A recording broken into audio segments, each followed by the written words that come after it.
Hello class 8th. In this video I am going to start exercise 2.2 of maths with question number 1. So our question number 1 is if you subtract 1 upon 2 from number and multiply the result by 1 upon 2 you get 1 upon 8. What is the number? So हमें बता रहे कि यदि आप किसी number में से 1 upon 2 को subtract करें और उसका जो आंसर आता है उसका जो रिजल्ट आता है उस रिजल्ट में आप 1 अपॉन 2 से मल्टीप्लाई कर देते हैं तो आपको 1 अपॉन 8 मिलेगा. सो आपको बताना है कि आपका जो नंबर है वो क्या होगा. सो हमें इन सारे क्वेश्चंस में मोस्टली हम पूरे क्वेश्चन में लेट करके मानेंगे. लेट सपोज जो आपका नंबर है वो आप कुछ भी वेरिएबल ले सकते हैं, जैसे कुछ भी एक्स, जैसे मैं यहाँ पे एक्स लूंगी. सॉल्यूशन में हम लोग देखते हैं क्वेश्चन नंबर 1 का. Let the number equal to x. ठीक है, मैंने क्या मान लिया कि वो नंबर एक्स है.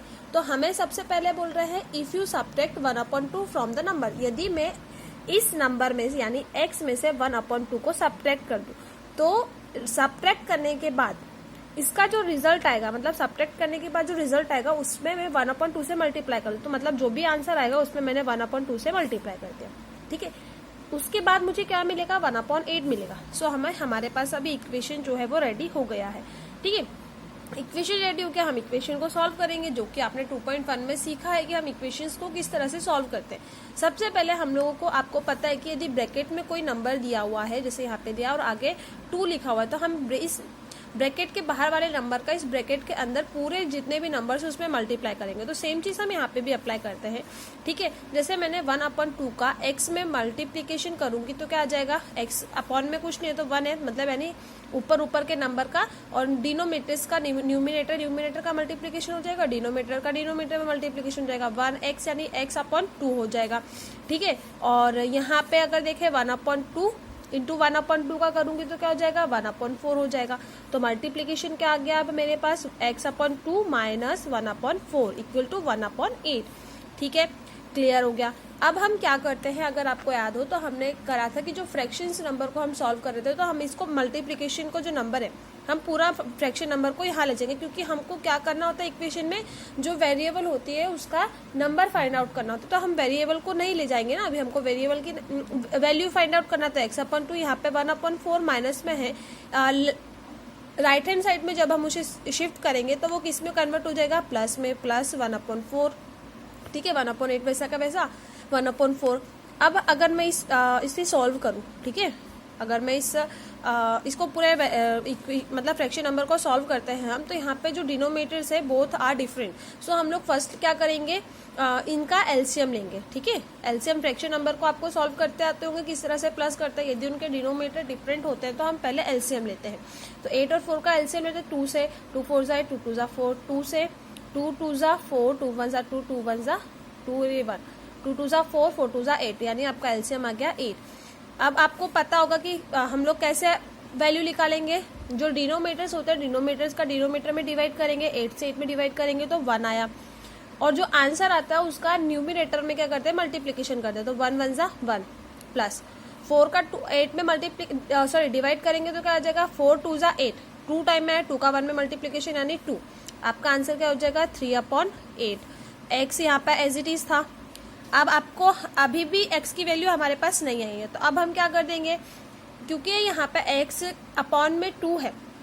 ठीक है, तो उससे जब हम इक्वल टू में शिफ्ट करेंगे तो क्या हो जाएगा, इक्वल टू में शिफ्ट होगा तो ये मल्टीप्लीकेशन में हो जाएगा. तो x इज इक्वल टू क्या हो जाएगा, 3 इंटू 2 अपॉन 8, क्योंकि ये यहाँ चले गया.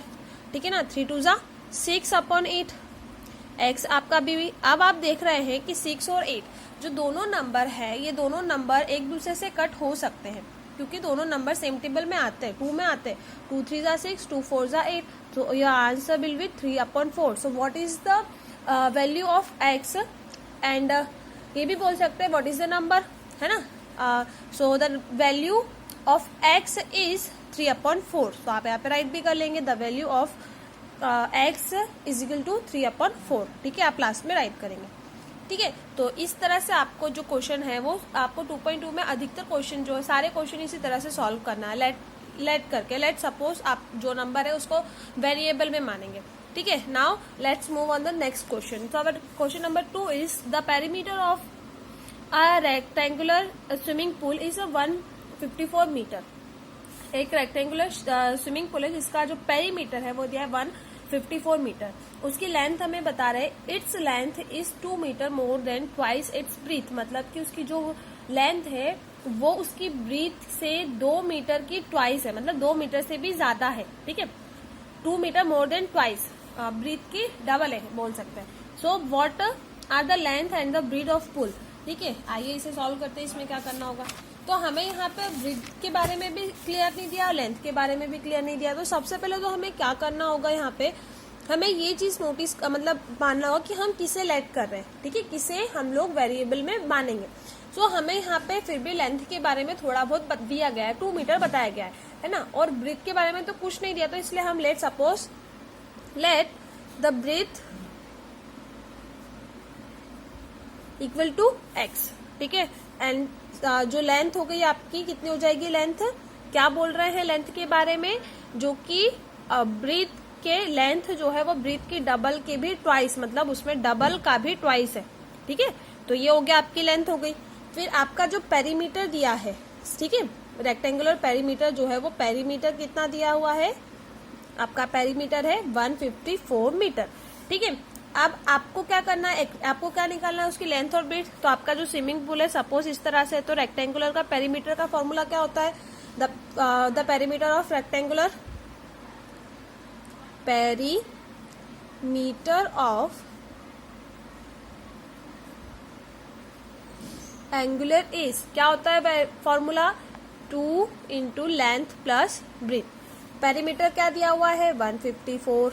ठीक है, 2 लेंथ आपको कितनी दी हुई है 2x प्लस 2 प्लस ब्रीथ कितनी दी हुई है x।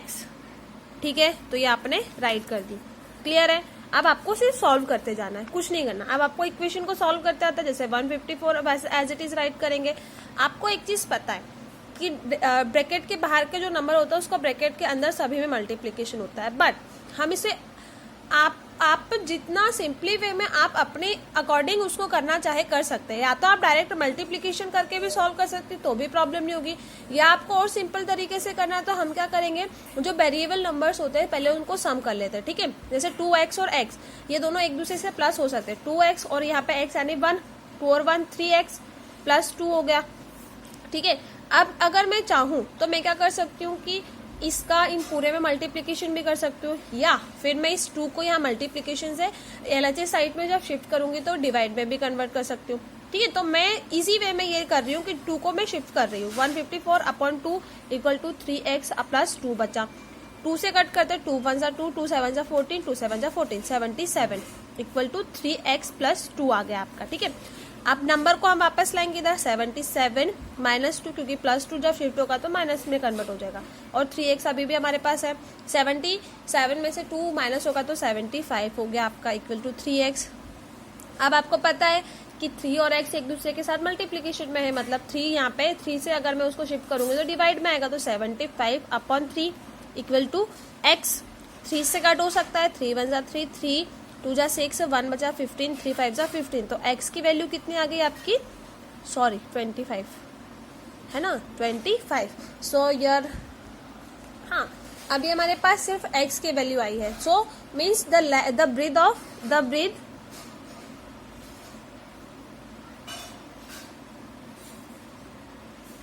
इज 25 एंड लेंथ कितनी हो जाएगी आपकी, इक्वल टू 2x प्लस 2 है, तो हम लोग अभी लेंथ की वैल्यू भी निकालेंगे। x की जगह पे 25 रखेंगे आप लोग, प्लस 2, 25 2 जा 50, 50 प्लस 2 इक्वल टू 52। ठीक है, तो आपकी लेंथ हो गई 52 मीटर और ब्रीथ हो गई आपकी 25 मीटर। क्लियर है, ठीक है। सो ये हो गया आपका क्वेश्चन नंबर 2। अब हम आते हैं क्वेश्चन नंबर 3 पर। क्वेश्चन नंबर 3 में आपसे बोल रहे हैं the base of an isosceles triangle is 4 by 3 centimeter. The perimeter of triangle is 2 by 15 centimeter. What is the length of either the remaining equal sides? तो मैं यहाँ पे आपको क्वेश्चन में क्या करने वाली हूँ, मैं आपको इक्वेशन बना के दूंगी। ठीक है, और बाकी जो आगे का रहेगा वो आपको सॉल्व करना है। ठीक है, तो आइए हम देखते हैं इक्वेशन हमारी कैसे बनेगी। क्वेश्चन में हमसे पूछा है एक आइसोस्केल ट्राइंगल। आइसोस्केल ट्राइंगल का मतलब होता है एक ऐसा ट्राइंगल जिसकी बोथ साइड जो रहती है वो इक्वल हो।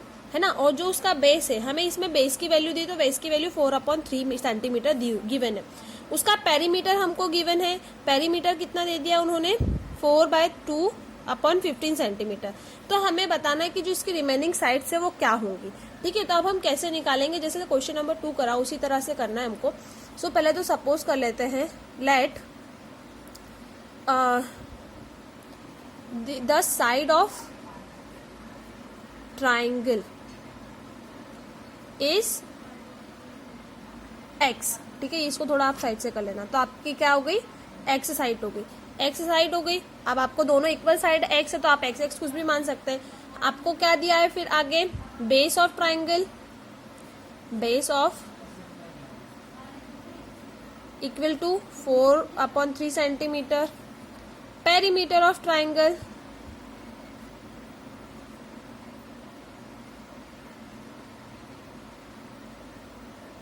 Equal to 4/2/15। ठीक है, तो ये हो गया। इधर आप सेंटीमीटर भी राइट कर लेना।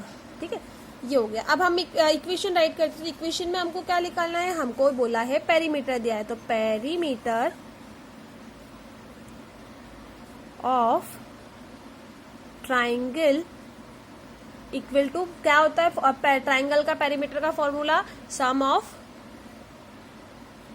All sides. ठीक है, जितनी भी साइड्स है उन सबका सम। तो आपको पेरीमीटर की वैल्यू क्या दी है, 4/2/15। Sum of all side, sum of all side मतलब दोनों साइड हम लोगों ने मानी कि ये भी x होगी और ये भी x होगी, तो यानी x प्लस x, और बेस कितना दिया हुआ है, +4/3। ठीक है, अब आपको इसको इक्वेशन को सॉल्व करना है। इसके आगे का जितना भी पोर्शन है ये आप सॉल्व करेंगे और आपको आंसर आएगा। जो भी आंसर आता है आपको उसकी फोटो क्लिक करके मुझे सेंड करना है। ठीक है, आपको क्या करना है मैं बता भी देती हूँ। जैसे आप इसको पहले तो मिक्स्ड फ्रैक्शन में इसको सिंपल फ्रैक्शन में चेंज करेंगे, सिंपल फ्रैक्शन में चेंज आ जाएगा। तो जब ये फ्रैक्शन नंबर है वापस आप इसको यहाँ लेंगे, x को प्लस कर देंगे, 2x हो जाएगा। बाकी आगे का आपको आता है, आप कैसे करेंगे ये आपके होमवर्क के लिए है। ठीक है ना। अब मैं आपको 4th क्वेश्चन बताती हूँ आगे। क्वेश्चन नंबर 4 में भी आपको क्या करना है, सम ऑफ 2 नंबर्स इज 95। ठीक है, 2 नंबर है जिनका सम क्या है, 95 है। If one exceed the other by 15 find the number. तो अगर पहला नंबर जो दूसरे नंबर का 15 ज्यादा है, मतलब अगर 15 प्लस है, तो नंबर बताना है कि पहला नंबर क्या होगा। ठीक है, सो लेट हम लोग यहाँ पे फिर मानेंगे। ठीक है, लेट द फर्स्ट नंबर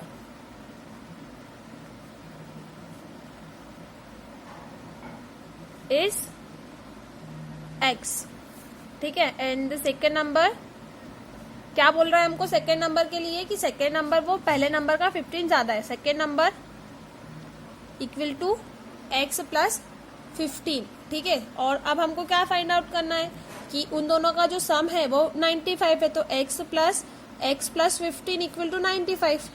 अब आपकी इक्वेशन बन गई है। आगे आप सॉल्व कर सकते हैं।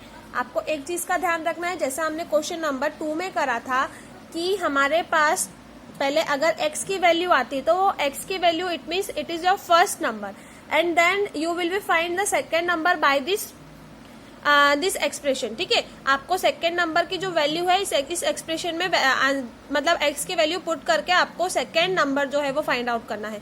ऐसा नहीं होगा कि आपने इक्वेशन सॉल्व कर ली यानी आपका आंसर आ गया, आपका वो हाफ आंसर होगा। ठीक है ना। तो वो चीज का ध्यान रखेंगे।